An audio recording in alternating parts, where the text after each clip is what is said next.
Welcome to the BSidesDFW Hardware Hacking Village Lab number 7.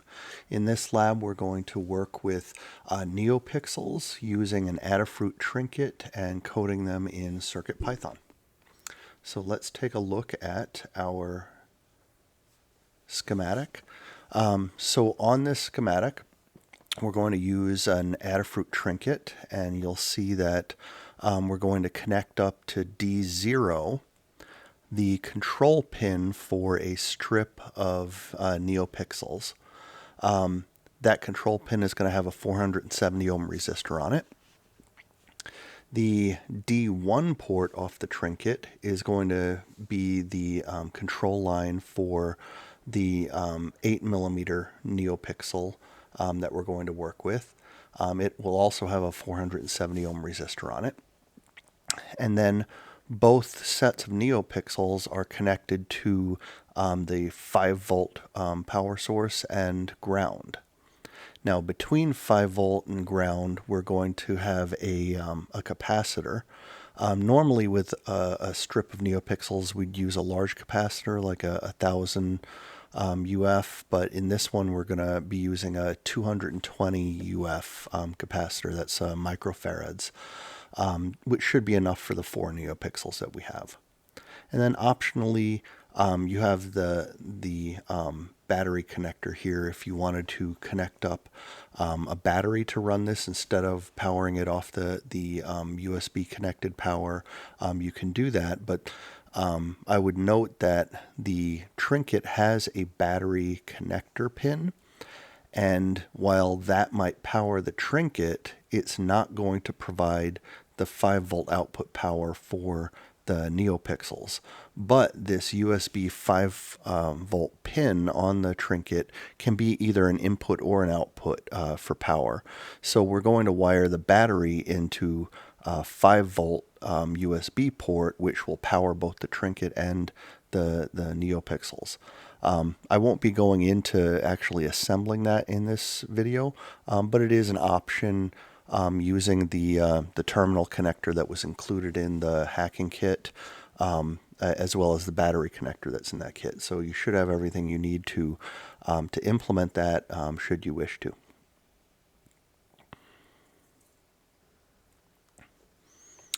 All right, so next let's look at the physical layout. So we're going to be using the same strip board that we used in all of the previous labs. So it's going to have a lot of the components from the Arduino labs and the CircuitPython labs, as well as the previous lab for the NeoPixels using the Arduino. So a lot of that is stuff that we're going to reuse here, especially Lab 6. All of those components, we're going to reuse them here, with the exception of a single resistor that we're going to have to put on and 3 wires. So all we're really going to wire up right now is a resistor that's going to go from K18 to O18 on this 18 line over here. We'll take a wire, which I used the color yellow, but you can use whatever color you want. But that's going to go between P18 and come around down to where the strip of NeoPixels is. And so we're going to put that into, I think that's, let's see, I23? Yeah, I think that's I. That's the I row. So yeah, that'll go to I23 right there. So that's going to be the control line from the trinket over to the strip of NeoPixels. Then we have to run power to it, so we're going to run a power wire from N17 here, which this corresponds with the 5-volt output on the trinket, and we'll wire it around to I22. Now, one thing to note about this, we don't have to run any additional power wires because that I22 is connected in a strip here that connects all the way from the NeoPixel strip all the way across, including these power wires that we ran up to the other NeoPixel and the capacitor that we ran in the last lab. So by running this power wire here, we're completing a circuit that includes a power rail all the way up to this NeoPixel, and it also connects in this capacitor, which is between power and ground. So we don't have to change any of that, and this single wire brings that all into our circuit. And then the last wire is going to be the data control wire for the big 8mm NeoPixel. And because we didn't really have room on the board here to put another resistor here, I decided to reuse some of the components that we put in for the Arduino. So all we're going to do here is we're going to run a wire from M19, which is, if you remember that, this was the same port on the trinket that we used for the capacitive touch example. So there's a bare wire looped around here. So this will be like underneath and in the middle of that bare wire area on that same strip. So we're going to plug it there into M19. We'll run it through here and up to the resistor that we had put in place during the Arduino lab, LAB06. And this was why in that lab I had you leave a little room underneath that resistor to be able to plug a wire underneath it. So we're going to hit one of the holes underneath it on that same strip board to plug that wire in. And then that will complete the circuit, so it'll go from our data pin across this wire, then it will hop across that resistor and go to the NeoPixel. So it doesn't matter whether the resistor is first in line or last in line of this chain, it's in the circuit, and that provides what we need. So we're going to put in 3 wires and a resistor, and then we'll be ready to start writing some code here. So let's go ahead and take a look at the parts that we have and get our soldering iron ready.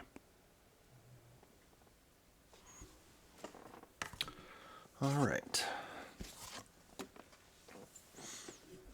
So here we can see I have 3 pieces of wire and a resistor, and I have my strip board, and I've turned my soldering iron on, and we're going to wire these up. I'm going to start with the resistor. So we'll just go ahead and bend that into place, and we're putting this on K18 and O18.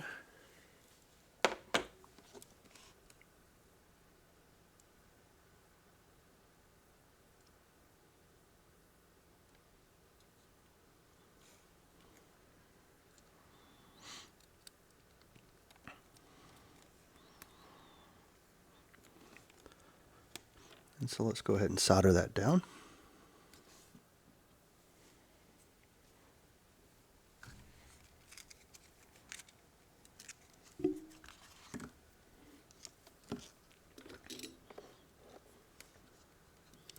Now we do have to keep in mind we have a lot of components on the front of this board, so we have to be a little gentle as we're soldering on the back, that we're not crushing the components on the front of the board as we're applying the solder.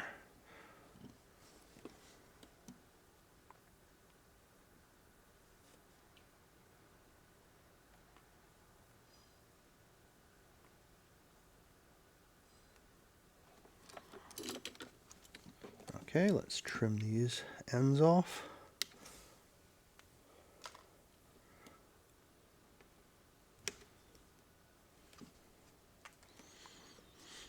And then we will go for our first wire, which I think I'll do the data wire first.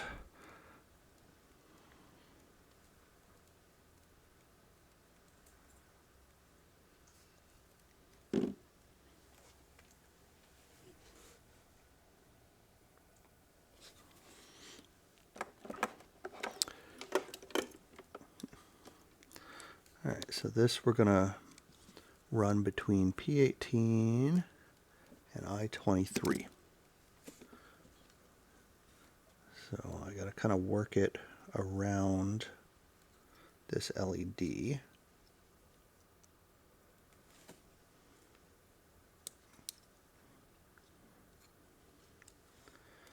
And I23.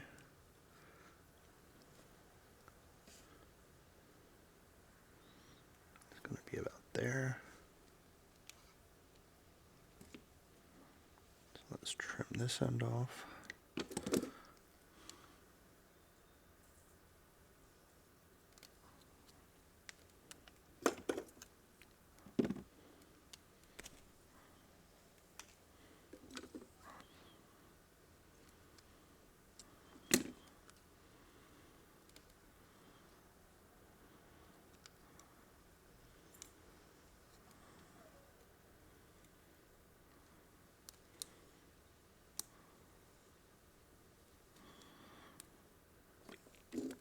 Okay, just bend these a little bit so that they don't move while we're soldering them. And we'll solder them down.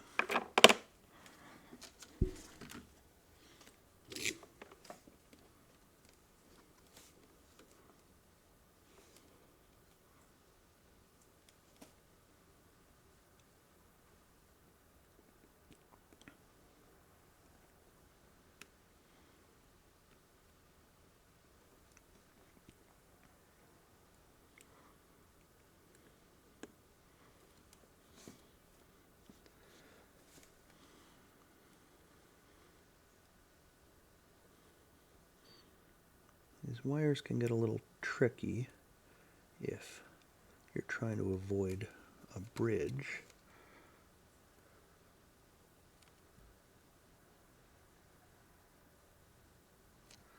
Which I think I got that pretty well.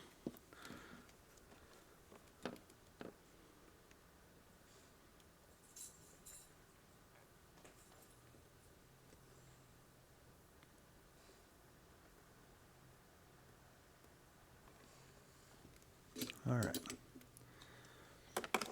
Let's trim the ends of that.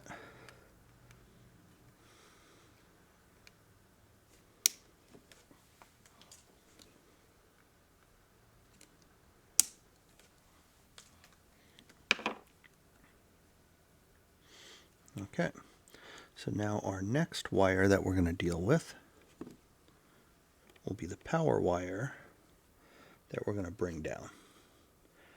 And so this one, we're going to be running from N17 over to I22. And so let's go ahead and trim the plastic off of this.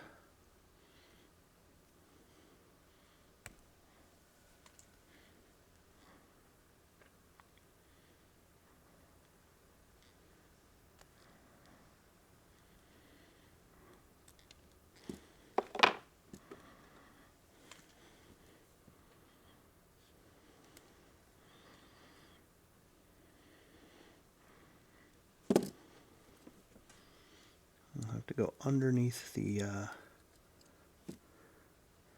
loop of wire there. I'll get it into the right place on N17. And then we'll wrap this around to I22.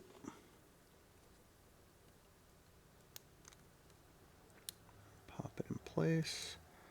And we'll just bend them so that they don't move while we solder them.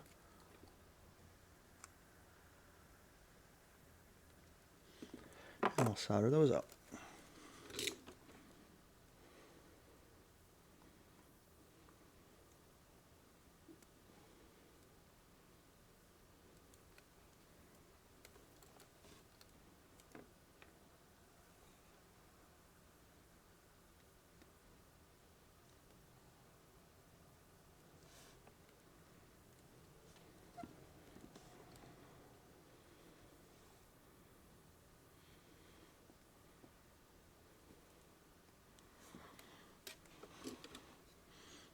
All right, those look good. We'll trim our ends, and we have one wire left to go.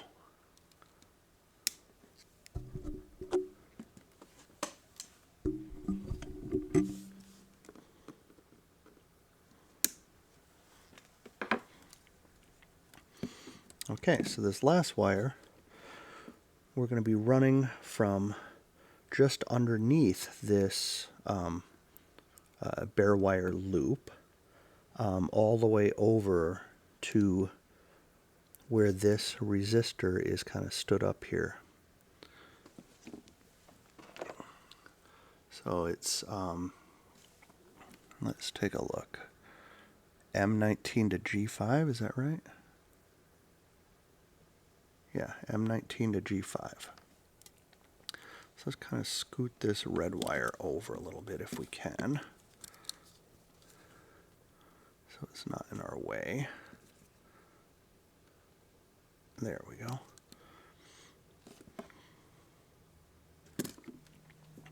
Then we'll trim this guy to get him started.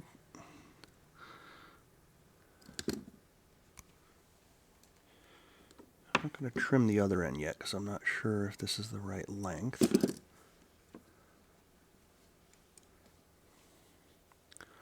But this time we're going to come in from this direction. And we're going to put him in M19, make sure I'm there. M19. And then I'm going to work him through the middle here. Push it down. And see if I can work it underneath that capacitor and bring it around. And now I can see that this wire's a little bit too long, so I'm going to trim a little bit off of it. And then we'll clear the plastic off of one end.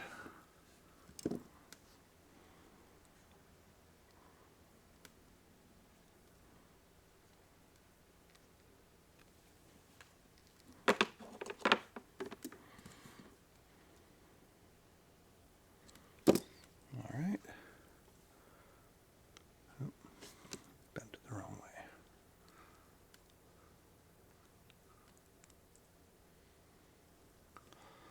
All right, let's see if this will work.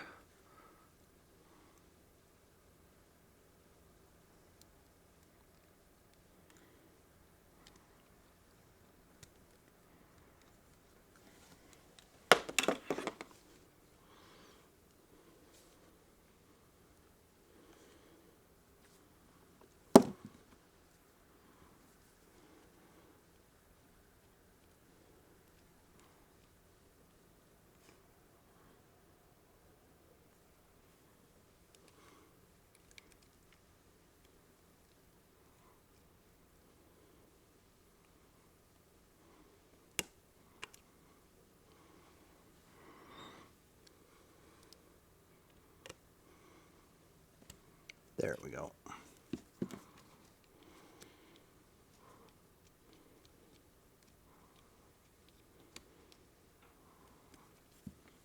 Pull it through and bend it over. Yeah, so that's connected into the hole that's at G5, but it's slightly underneath that resistor. But the resistor connects into H5 and is soldered in place there. So the electricity will go from G to H and then back over to D where it connects into the NeoPixel. So let's get this end bent over and we will solder that up, and that's our last connection to solder on this one.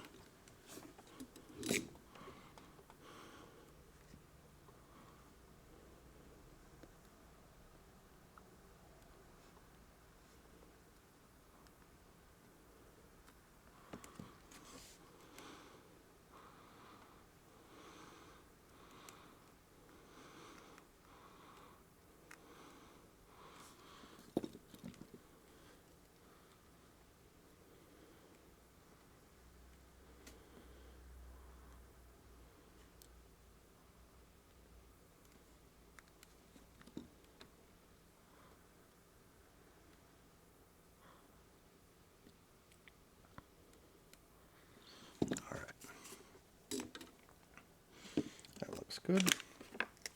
We'll trim up our ends.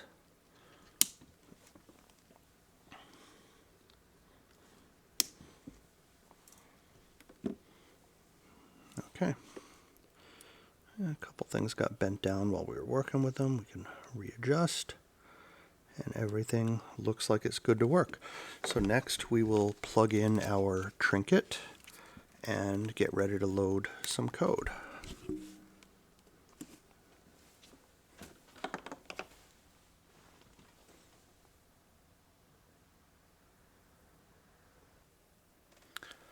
Okay, so before we load any code on our board, we're going to want to add the Neopixel library. So I went ahead and plugged in my circuit or my trinket running, it looks like the last CircuitPython code that I had on there, which is cycling the dot star. And you'll notice that one of the NeoPixels is lit up. The big 8mm NeoPixel is lit up blue. And I believe that's just the way that particular NeoPixel is designed, is with lack of any data or control signal, it's going to light up blue. That way you can tell at least that it has power and ground and things are working. So that's normal. Once we start to define objects for it, we'll be able to tell it what colors to light up. But for now, the important thing is we need to get the library onto the trinket. So if you haven't already, you're going to need to download the library files for the version of code of CircuitPython that you're working with. In the previous labs, we've been working with 5.3.1, which means you'll need the library bundle for 5.x, and you can get that at circuitpython.org/libraries. Once you have that library bundle extracted on your PC, it comes as a zip file, you'll want to find this particular file called neopixel.mpy. This is the compiled Python library for NeoPixels. And then we're going to, on the CircuitPy drive that opens up when you plug in your trinket, you're going to want to copy this file into the lib directory, and that will get it ready for our use. We'll still have to call it in the code, but it needs to be there for it to be called. So let's talk about our first piece of code. So our first code is going to work with that big 8mm NeoPixel, and all we're going to do with this is blink it on and off with the color red. So the first thing that we're going to do is import the NeoPixel library. That's our first line, is import NeoPixel. Then I'm defining a couple of constants, which these constant values could be just put directly into the NeoPixel object definition, but it makes it a little easier to read if you have them broken out. So I have LED6 is what we're calling that 8mm NeoPixel. So I define its pin and its order. This is the color order that the NeoPixel is set up with. Some use red, green, blue. Some use green, red, blue. Some another form with white maybe in it. So usually your documentation for your NeoPixel will tell you what to use. If not, trial and error always works. In this case, I know that the APA 106 type of NeoPixel that we're using for that 8mm is a red, green, blue type. So we're going to define that order as NeoPixel RGB. So now we're going to create our NeoPixel object. We're going to do that by saying LED6, which is our object name, is equal to the NeoPixel library and the NeoPixel definition, using the pin that we defined up here, which is D1, and then using the number 1 to indicate this is how many pixels are in this string. There's only 1. And then we call out our pixel order. Pixel equals the pixel order. And we have auto write is false. Now, if auto write had not been here, it would default to true. And true means you don't need to use these show commands to have it send the data to the NeoPixel. So what'll happen is it'll automatically send it whenever you set a color. It'll send that immediately to the NeoPixel. Well, with auto write false, it's going to wait until I give it the show command. And I wanted to show these steps. That's why I made that auto write equal false. So now I have my main loop, and I'm saying LED6 with square brackets around 0, because 0 is the first pixel in that string. We only have one of them, but it's still identified as 0.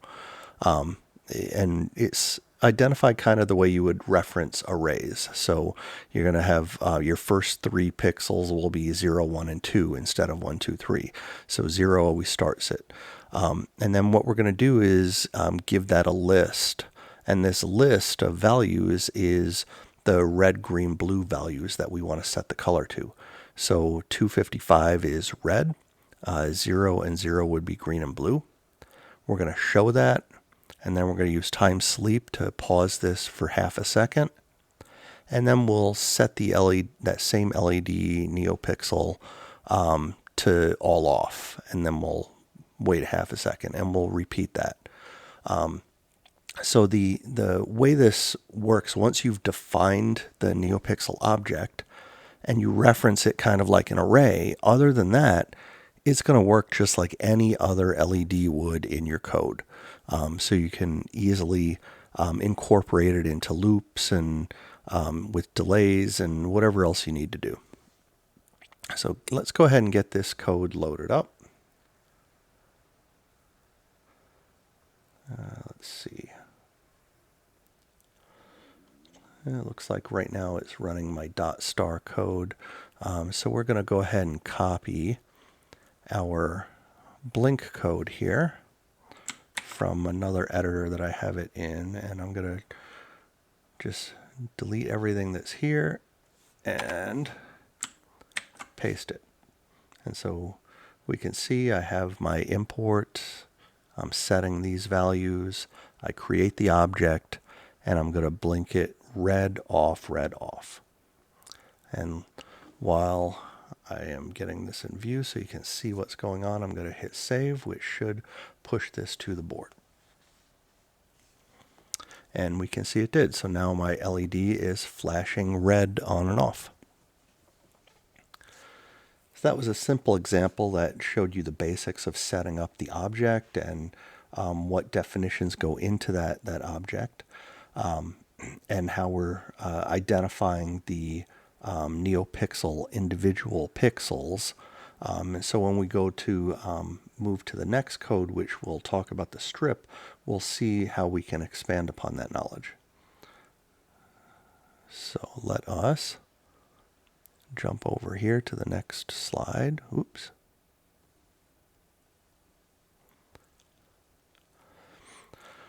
So we're going to, in this piece of code, blink a strip of NeoPixels. And blink might not be the right word, but we are turning it on and off. But we're not going to use the same color. We're going to use different colors for the 3 different pixels in the strip.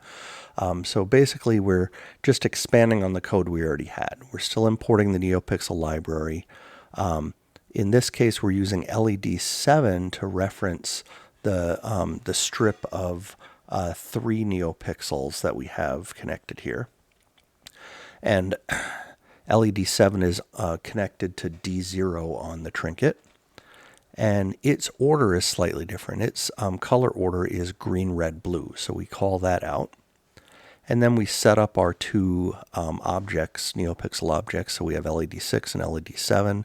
And you can see the difference there is LAB7 has 3 pixels. Where LAB6 has 1, and they're using different pins and different orders. And then when we look at the bottom part of the code, in the while loop, our main loop, we see that we're actually setting 3 different LAB7 values, 1 for each pixel. So we have pixel 0, pixel 1, pixel 2. 0 I'm going to set to red. 1 I'm going to set to green, and 2 I'm going to set to blue. And then we're going to sleep this for half a second, and then I turn them all off and sleep for half a second. So it is blinking it on and off, but we're using multiple colors, 1 on each of the pixels. So let's go ahead and load that code onto the board, and we'll see how that works. Okay, so I have the Mu editor up again, and I'm going to delete all this code from this file and replace it with my new code. We'll take a look to make sure it looks right. So I'm assigning my pins, well, importing the library, assigning the pin, assigning the order, defining the objects. Now I did do one thing here that I forgot to mention, and that's I turned down the brightness because these NeoPixels on the strip are extremely bright. So what I'm doing is setting them to 30% of their brightness. Now I could have done this up here in the definition of the object. I could have just put comma brightness equals 0.3 right here in the definition. But I wanted to show with this how you can actually set or change the type flags that are associated with a NeoPixel. We can change these at any point in the code by referencing my object number, or my object name rather, dot, and then what my flag is that I want to set a value to, and then what the flag value is. So if I wanted to, I have auto write false here. If I wanted to someplace in my code change that to auto write true, I could do that and then change it back to false whenever I wanted to, simply by setting the value. So that's why I put that there. And then in our main loop, we're setting our colors, sleeping, turning them all off, and sleeping. So let me get this board where we can see all the pixels clearly, and then we'll go ahead and save this. And we can see them blinking. So we have red, green, and blue on the strip, and we have our big LEDs still flashing red. And you could easily change this around. If I didn't want to do the LED strip, or I mean, if I didn't want to do the big LED while I'm doing the strip, we can just keep it off. And you can see instantly it's off now. Let's say I wanted this one to be green instead. Now it's flashing green instead of red. So it makes it easy to change colors on the fly. Let's go ahead and put it back the way it was. And then we're back to where we were. All right. So now let's take a look at our next piece of code. Okay, so our last piece of code for this lab is going to color cycle the strip of NeoPixels. So what we're going to do is define them just like we did before, where we're actually going to set our pin definition and our order. Now, just to show you how you can set it without using defined variables, LED6 is still on this board, and I still left his definition in here, even though I'm not planning on using him. But you can see where I have the actual board definition and the pixel order definition are directly in that object definition line. I don't have to use variables or constants for that, but it does make it easier to change things around later if you do, so you're not hunting down where in the code did I have to change this thing. Just set a constant for it, and then if you need to change it to wire it up to a different pin, it's easy to find it. Then I have my brightness again. I'm setting that separately for LED7. And then the big difference here is I have this function. It's a wheel function. We've used this before in other CircuitPython code for one of the previous labs. This function basically takes in an integer between 0 and 255, and it will return a list of 3 values, which would be equal to red, green, and blue values. And those 3 values would be between 0 and 255. So by using this function, we're going to give us some color cycling. So it starts off cycling between the red value and the green value, and then you can see it goes between red and blue, and then this would be between green and blue. So based on the number, it's going to slowly rotate between these colors. So we set an iteration number, and then while we go through our main loop, the first thing I do is I just turn off the big LED because I didn't want to mess with that one, because he's a little brighter since I turned down the brightness on the other ones. So to keep the focus on the strip, we're only working on the strip. So LED 7, 0, 1, and 2, I'm setting them to the same thing, which is taking that function wheel and I'm giving it the iteration number from this particular loop that we have and sending it that to get the return value. And that return value will become what we set LED7 and each of these pixel numbers to. And then I'm going to sleep for 1/10 of a second, or maybe that's 1/5 of a second. Or, no, it's let's see, 0.05 seconds. Whatever fraction of a second that is. It's a very short time. And the reason for that is we're going to loop through this 256 times. And we want to be able to see all 256 colors changes in a short period of time. And if we had it wait half a second between each of those, it would take a very long time for it to color cycle, and it might not be noticeable. Then the very last thing we do is we increment I, which is our iteration number. And we just make sure that it's a value between 0 and 255.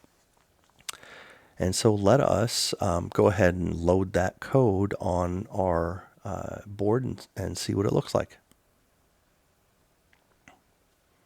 Okay, so I've opened up the Mu program, and it has our previous code on there, so I'm going to highlight it all and delete it, and we will paste our new code in here, and let's just double check it. So we have our library import, our constant definition, our NeoPixel object definitions. We have our function that's going to give us the color wheel, and then we're setting that function, and so that looks good. So let's watch what happens on the board when I save this. And we can see that it's looping all three nicely through the different colors. Now, if we wanted to change this around and add in the other NeoPixel, we could. Let me show you what that looks like real quick. And that's just going to add it into the same wheel. I think the way that's kind of flashing weird, maybe because I may be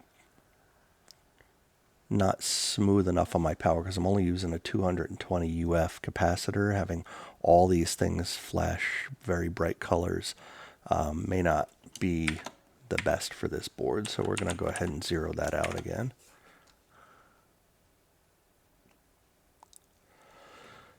But if I wanted to change it to have this, the LEDs display slightly different variations of this, we could do that by changing what number we give it. So we could give it a different number here, and instead of I, we could make it I plus 5.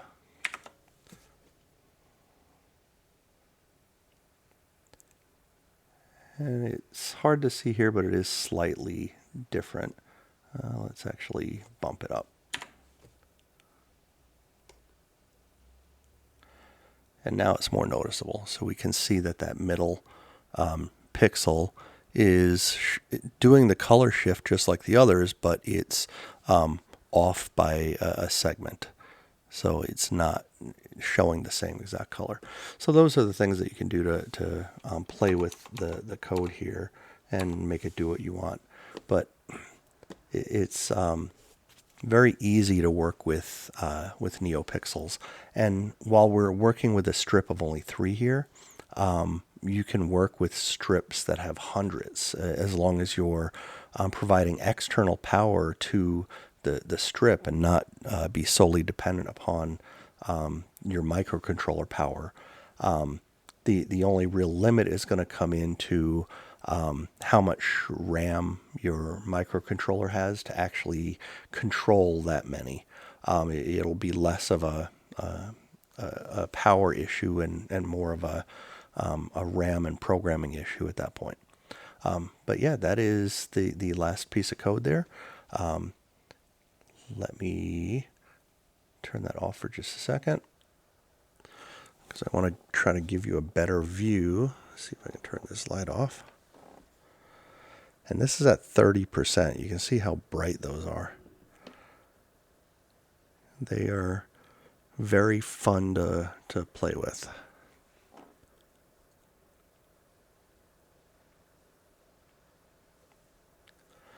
All right, well with that, that was the end of Lab 7. So I want to thank you for attending this this lab and this presentation. Feel free to reach out on the live streams during the BSides conference if you have any questions. Otherwise, I hope you learned something, and thank you so much for attending.